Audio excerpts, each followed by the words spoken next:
So for this video, I'm going to be talking about each of the black heroes that are currently an artifact, and I'm going to talk about which ones are seeing play in constructed, which ones are pretty strong in draft. We're also going to go through each of their abilities and signature cards so that we can just get a feel for what each hero does in case you're new to the game.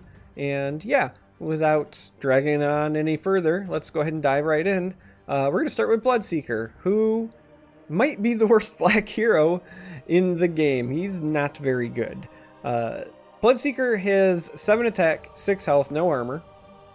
The passive ability on Bloodseeker is that Bloodseeker fully heals after a unit blocking it dies. Now, keep in mind it has to be blocking it, so it's not just any unit across from Bloodseeker, because if Bloodseeker has an attack arrow that goes left or right, then it actually needs to be whatever unit he is attacking. That is the unit blocking it for his ability to trigger. Now, that in and of itself isn't terrible. The big issue here is the 6 health. That is not a lot of health, so it's going to be really hard to make use of the healing portion. 7 attack is actually pretty solid. It would kill most blue heroes, for example. It would kill heroes like Rix. The real reason that Bloodseeker is just not very good is the signature card. You get some middle-of-the-road stats for a black hero in Bloodseeker, an okay passive, and then the signature card is just honestly overcosted. Blood Rage costs 5 mana, you silence a unit, you give that unit +4 attack this round. Now, the good news is that Blood Rage is flexible. You can use this to give one of your own units +4 attack, you could use this on a creep, you could use this on a hero. The downside though is if you use it on a hero, you're now silencing that hero, so you have to make sure you're not going to be taking any other actions for the rest of that lane. Basically, like, you would play this when you're ready to move to combat, and 5 mana for 4 attack is just not a good return on investment, so it's overcosted in that regard. Now, this is silence a unit. You could use this on like an enemy hero, for example, in which case it is just a bad version of Rix's signature card, which costs 5 and silences a hero, and in this case you're silencing them, but they get to attack for more, so potentially not as good there. And it's certainly not as good as like Gust, which is Drow's signature card. So this card is just, in all honesty, overcosted. And to make up for the bad signature card, you would expect a good hero in terms of stats and passive. Again, the healing is nice, but 7 attack, good, 6 health, not so good. Bloodseeker is honestly just not even as good as the basic hero in black in most cases. Yeah, Bloodseeker, not seeing play in constructed, doesn't really see play in draft. Even in draft, I would rather take Debbie the Cunning. So let's move on. Bounty Hunter. Bounty Hunter is a black hero with 7 attack, which is again good. That kills like most blue heroes. 7 health, more than Bloodseeker, so at least we're respectable there. And has a passive ability that probably rubs some people the wrong way because it has a little bit of RNG involved. But you have a 50% chance before the action phase to give Bounty Hunter +4 attack this round. So Bounty Hunter has a coin flip of a chance to jump up to being the highest attacking hero in the game, not counting items. Right now, Phantom Assassin can swing for 10, counting her passive ability against another hero. Bounty Hunter, if he wins the coin flip, can go up to an 11. Now, cool things you can do with Bounty Hunter is if he's in lane 1, and then this triggers, and you use something like Relentless Pursuit or even just a Blink Dagger to move him to lane 2 or 3, it has a chance to trigger again. So you can actually make Bounty Hunter hit like a truck, and if he's connecting with a tower, it can generate a lot of pressure very quickly.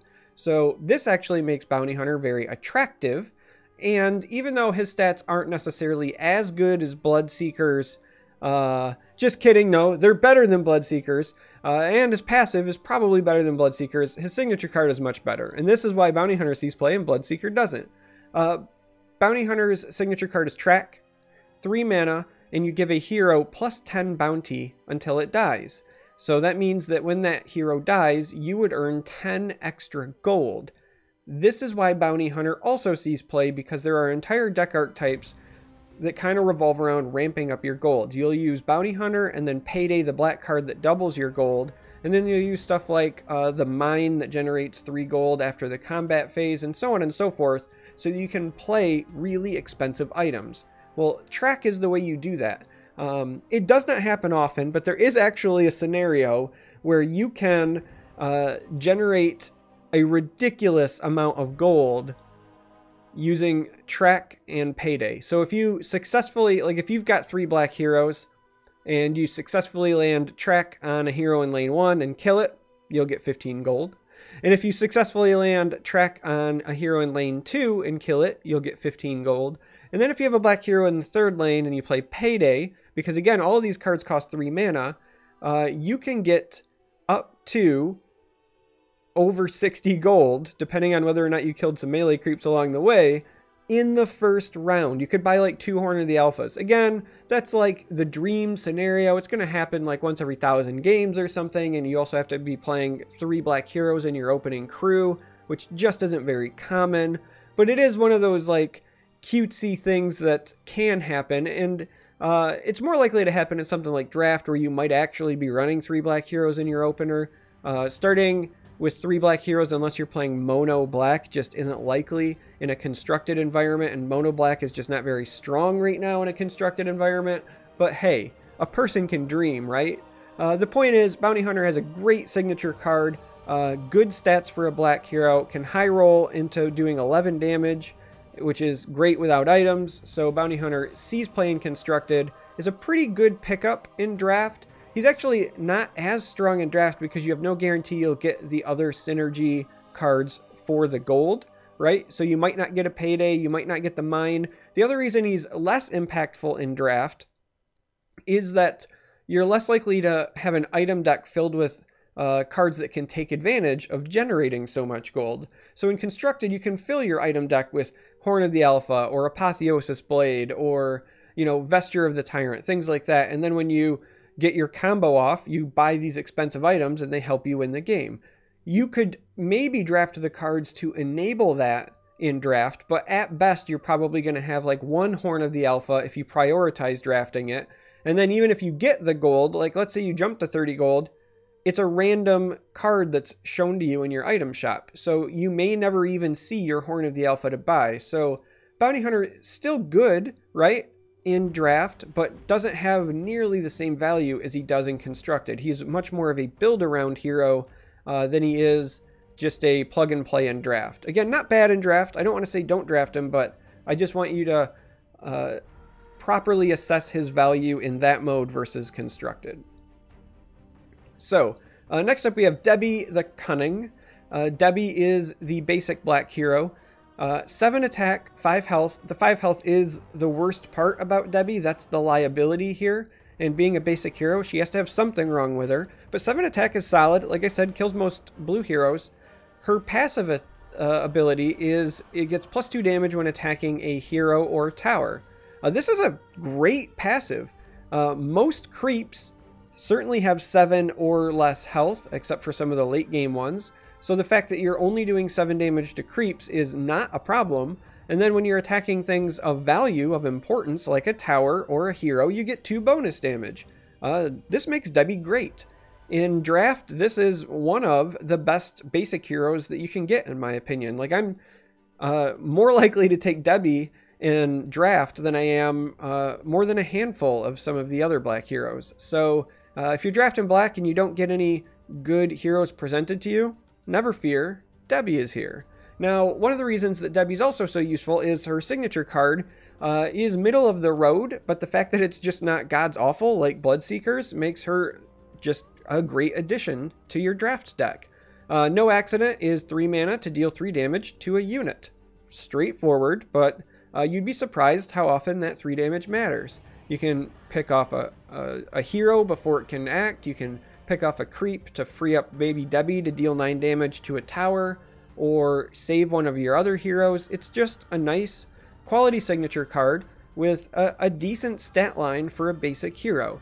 So Debbie is okay. Doesn't see playing constructed. There are far better options, right? Bounty Hunter's a build around card. We'll get to it later, but cards like Phantom Assassin, Sniper, Sarlaac, they bring a little bit more to the table in the constructed environment, even Lich, which we're going to talk about next. But in draft, Debbie is entirely fine and respectable. So next up we have Lich, 5 attack, 9 health. 9 health is actually a pretty solid health total for a black hero. and has an activated ability that has a 2-round cooldown. You condemn another ally, so this can be another hero or one of your creeps, and draw a card. Drawing a card is good. Condemning your ally, not great, but if it's something that's of low value, low importance, then it's better probably to draw the card than it is to just let it die. It is worth noting that if you use this and condemn one of your allies, your opponent does still get the gold. And if that ally has 6 or more attack, then you draw an extra card. So if you really need to dig deep, like you're in a bind and you got to find an answer to something your opponent's done, Lich can help you get there. So that's not terrible. 5 attack is fine enough, still kills melee creeps. The 9 health is attractive for a black hero. The big reason that you would play Lich, if you do play Lich, is the signature card. This is a powerful signature card. 7 mana, so it had better be powerful. You deal 3 damage to a unit, and then you repeat this 7 times, and each time it deals 3 damage to a random unit to its left or right. Now, it is worth noting this will jump gaps. So the units that are, this is jumping to do not have to be right next to each other. If you have a unit and then a gap and then a unit, it will jump back and forth. This only stops chaining if you basically get to 1 unit left in the lane, and at that point, then it would just stop. So more often than not, you'll get a lot, if not all of the value out of this. The other reason that Chain Frost is good is the bottom part says get initiative. So if you know anything about Artifact, if you've been following it from, the beta, or if you're new to the game, just let me tell you outright, initiative is important in Artifact. So being able to play something like this, that's a AoE spell that might clear your opponent's board and give you initiative so that you can act first on the next lane. This is a very powerful signature card. This is the reason that you would run Lich far more than his activated ability. Again, not that that's bad, but his stats for a black hero are less than stellar, but his signature card is very powerful. So that's Lich in a nutshell. I've seen him played in like 1 or 2 constructed decks as a flex pick. Typically what I see is it's either like him or Sniper, and they're in more like control-y decks or like hero killer decks, and it's kind of a preference. Some people like Sniper because of his signature card, it just nukes a target for 10 piercing damage. Some people like Lich because he's got slightly better health, so he's more likely to stick around, and they like the initiative that Chain Frost provides. So that's more of a personal preference thing, but he does see some play in constructed, and great in draft. Right? Chain Frost is a bomb in draft, so you don't feel bad about running him there. Next up, we have Lion. Lion has 6 attack and 5 health. 6 attack is okay. Still nukes melee creeps. 5 health is a liability. And, statistically, this is just like a worse body than Debbie, so the other stuff had better be pretty good, right? It has an active ability of Finger of Death. It has a 4-round cooldown, but it deals 8 piercing damage to a unit. Now, it is worth noting that it has to be a unit in the same lane as Lion. 8 piercing damage is a lot, but a 4-round cooldown means you're likely only ever using this once per game. I'm not sure if that activated ability is enough to offset his pretty poor stats. And it doesn't get better when you go to the signature card. For 2 mana, you get Mana Drain, where you give the enemy tower -2 mana this round, and you give your tower +2 mana this round. So because you get +2 and this costs 2, this is basically like a free cycle, where for 1 turn you're saying, alright opponent, I know you were going to do something cool, I'm going to delay you until next round. That has some uses, but the problem is that I think that a card like this is actually better in constructed, where if you know your opponent is going into play Annihilation or a Thunder God's Wrath, if you get initiative, you could play this and deny them from playing that until the next round. There is value there, and in constructed, where deck lists are more likely to have 3 ofs and you can expect these things, it's got more value. The problem is Lion's less than premier stat line and his mediocre, I'll be honest, activated ability don't make his signature card worth running in constructed, so he doesn't see play there. And then when you go to the draft side of things, they might have a bomb like Annihilation, but if they do, they probably only have 1 of it, right? So now you're saying, like, am I going to play a Lion to hope that I stop the 1 of my opponent's bombs? It's kind of like throwing darts in the dark. You hope it hits, and again, doesn't have a premier stat line, and so I just don't feel like he's worth running there. This is like Bloodseeker, one of those cases where most of the time I actually feel better about just running Debbie if I'm in draft than I do Lion in his kit. Next up we have Necrophos. 5 attack, 6 health. 6 health isn't great, 5 attack is serviceable. Has a passive ability though that helps out with the health.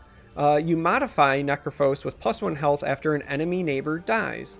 So, if all of his enemy neighbors die every turn, he has the capacity to earn up to 3 extra health a turn, and that is modify, so if he dies and comes back, then he'll have a lot more health.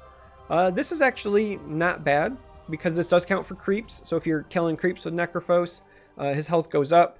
If he kills a melee creep, for example, he's going to take 2 damage from the melee creep, but he's going to get +1 health from the passive, so he's really only taking 1 damage per melee creep, so that's actually kind of nice. It's not the same as having 1 armor, but it's like a pseudo armor thing. And his signature card is Heartstopper Aura. This is 4 mana, and it says modify a black hero with deal 2 piercing damage to this hero's enemy neighbors before the action phase. This is actually a really solid signature card because it's modify, so it's always around, and it does piercing damage, so it ignores armor, and it does it to all of the enemy neighbors, and it does it before the action phase. So if this would kill an enemy hero, they don't get to play cards of that enemy hero's color in that lane if that was the only one, right? If they've only got 1 green hero, this nukes the green hero, hey, you've denied them from playing green cards. This also would trigger Necrophos's passive, right? So if you play this on Necrophos and then that nukes things before the opponent takes actions, sometimes the boost in health is enough to keep him alive when it would not have been able to otherwise.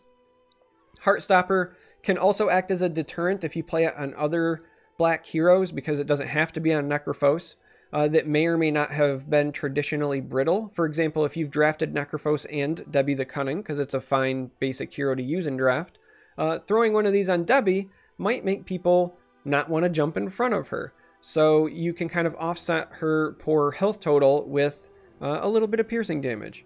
Overall, Necrophos is fine in draft. I've used it and had some pretty good results. I wouldn't think that it's a premier black hero. I'm not picking this one early, but if I end up with it later, there's an argument to be made for this might be better than Debbie, or you know, if you're in a position where you would have to run 2 Debbies, you might run 1 Necrophos instead, that sort of thing, right? So, not terrible. Moving on, we're going to go to Phantom Assassin, who, in my opinion, is the best black hero, and kind of falls into what I would consider like auto-include status if you are running black. So, 6 attack, 8 health, and in case you haven't noticed, 8 health is second highest that we've seen so far in this little review. Second only to Lich, so very hardy, very resilient for a black hero. And the passive ability is that it deals 4 damage when attacking a hero. So 6 damage is probably enough to kill most creeps, so you're fine there. And then you get bonus damage of attacking a hero, jumping all the way up to 10. That is great. Outside of Bounty Hunter winning his coin flip, there's not a hero in the game that deals more damage in the opening round than Phantom Assassin. That is phenomenal. And then to top it all off, Phantom Assassin has a great signature card. Coup de Grace is 6 mana. You do have to discard a random card, and that does sometimes have some drawbacks, but you condemn a hero. So if you have initiative, you can just delete a hero before they ever have a chance to act or respond. This is huge. Now, the biggest issue here is the discard a random card, because sometimes if you're in lane 1 and you need to nuke their hero before they act, you're playing this before you've had a chance to play any items that you've bought. So be very, very careful if you've just bought expensive items. Like if you're playing a Bounty Hunter gold gain deck and you just did your sweet combo and you bought like a Horn of the Alpha, think twice about using Coup de Grace. Or if you know you're going into a turn where you have to use Coup de Grace, you might want to think twice about buying that Horn of the Alpha, because nothing feels worse than buying Horn of the Alpha or Apotheosis Blade and then discarding it to Coup de Grace. So other than that, right, other than just kind of keeping track of when you have to discard a card at random, there's almost nothing to dislike about Phantom Assassin. Good stats, great signature card, in my opinion, probably the best black hero in the game. Draft it when it's available. I will say, unlike a Drow, where you don't feel bad drafting multiples, I might not draft more than 2 if I'm ever presented that in a draft of Phantom Assassin. It is a common hero, so it's possible you'll see him in multiples. Having too many coup de grace can actually be a burden, because if it clogs up your hand and then you're discarding all your cards, you'll just run out of cards. It might be a good problem to have, but it is something to think about. I would draft 2 with confidence. 3, I don't know. Like, I would have to think about it, and I would have to see what the rest of my pool is. If the rest of my pool is just garbage, then I'd probably still do it because the hero's that strong, but it is worth mentioning. So, next up we have Sniper. Sniper, 5 attack, 6 health, so stats are not that strong. 6 health is pretty low, 5 attack clears, melee creeps out, but otherwise not that great. It does have an activated ability of Headshot though.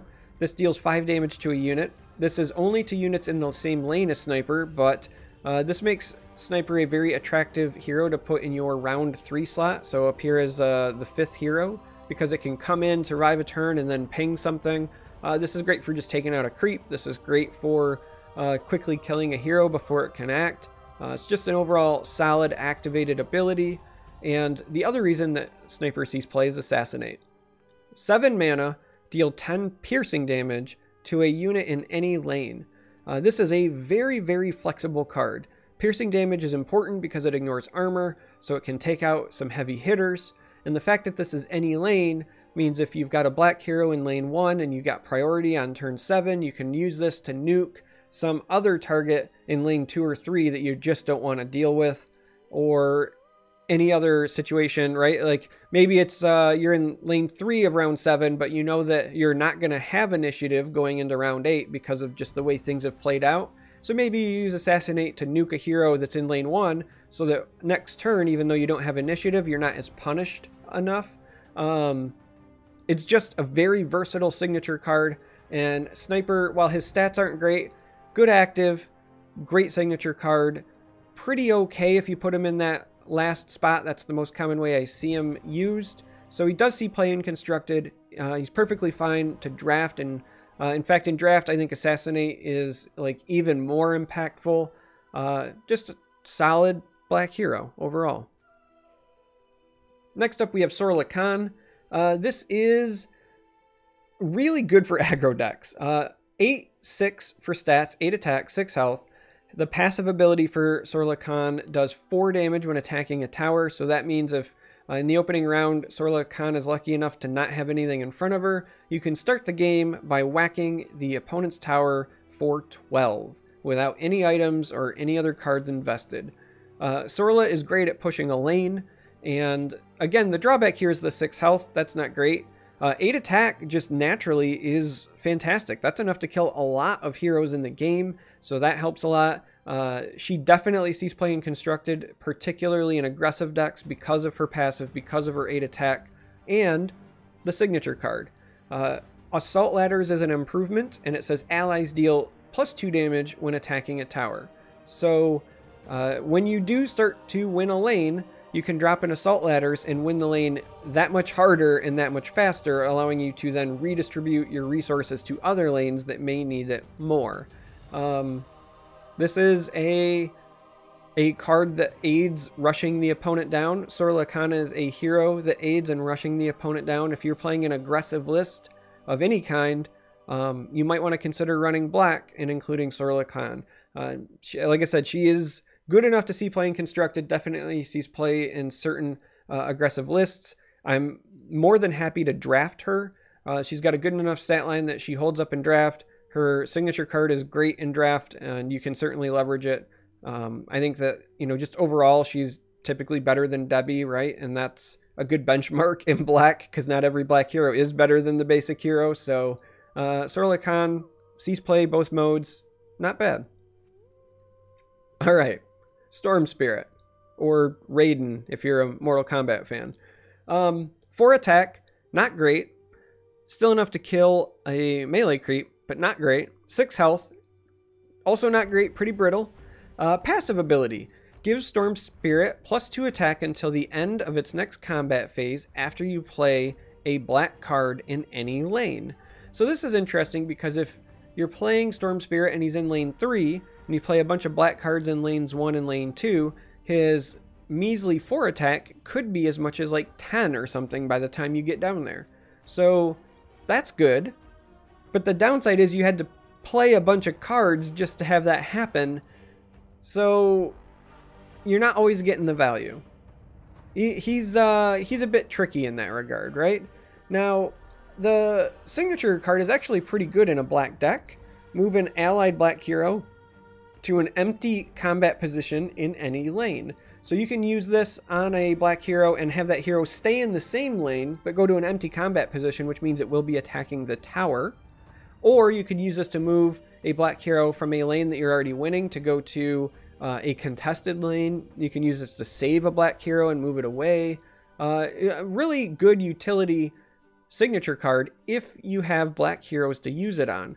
But again, you kind of have to deal with the fact that Storm Spirit here is not great in the stats department and kind of requires you to build it around him to make use of the passive. So I tried to make a mono black deck work that used Storm Spirit, and even if I had only black cards in my deck, I just wasn't getting enough consistent value out of him to warrant playing him. So ultimately, he does not see playing constructed. I think I've seen him played like once in draft, but most of the time people avoid him because if you're not building around him and you're not doing that in draft, Debbie the Cunning is just better. Black is that weird color where Debbie the Cunning is better than a lot of the heroes that are available. So next up we have Tinker. As of right now, as I record this, Tinker hasn't been revealed to the public, but by the time that the NDA is lifted, you will hopefully have seen Tinker by then. Tinker has 7 attack, 5 health, has an activated ability that deals 3 damage to a unit and disarms it for this round. So not quite the damage that Sniper's ability does, but the disarm is nice for a combat trick. 7 attack is better than Sniper's attack, 5 health is 1 less than Sniper, so very similar in terms of like stats and activated ability as Sniper. The big difference though is Sniper is the kind of card that you play in decks that either are controlling or that want to focus on killing the enemy hero. Tinker, in my opinion, is more of an aggressive card. That's because of the higher base attack value, but also because of the signature card. So this is a improvement, March of the Machines, that costs 5 mana. Before the action phase, if there are any charges on March of the Machines, and it starts with 3, remove 1 and deal 2 damage to the enemy tower and to each enemy. So this is basically a conflagration that only triggers 3 times, but also hits the tower. So if you're playing in a fast aggressive deck, 3 times should be enough. You're not trying to drag the game out like a control deck would, so you care a little bit less about the fact that it has 3 charges. And the fact that this also hits the enemy tower is a bonus, right? So if you are playing an aggressive deck, by the time the first one of these that you play has used all its charges, you're approaching that like 8 mana stage of the game, and you would hope that you've won the game by then. Or if you haven't, then you're probably going to lose the game by then. But yeah, March of the Machines is just like a conflagration for aggressive decks. Tinker's stat line, again, kind of suggests a more aggressive play style. So I like to think of him as the Sniper for aggro instead of control. All right, real quick. I haven't actually personally ran into Tinker when I'm playing against constructed opponents. I've heard some like grumbles in the beta community of people that say they really like Tinker, but I have not seen it in constructed. I have ran into him in draft. He's very good at pressuring lanes because, again, his signature card is just conflagration, but more aggressive. He definitely sees play in the draft format. I just haven't seen him a lot in constructed. I did want to at least say that. All right, finally, Winter Wyvern. 6 attack, 6 health. Neither one is like something that you want to write home about. Like 6 attack is okay, not great. 6 health, okay for a black hero, not great. Winter Wyvern has an activated ability It allows you to move Winter Wyvern to an empty combat position and give it +4 attack this round, and this has a 2-round cooldown.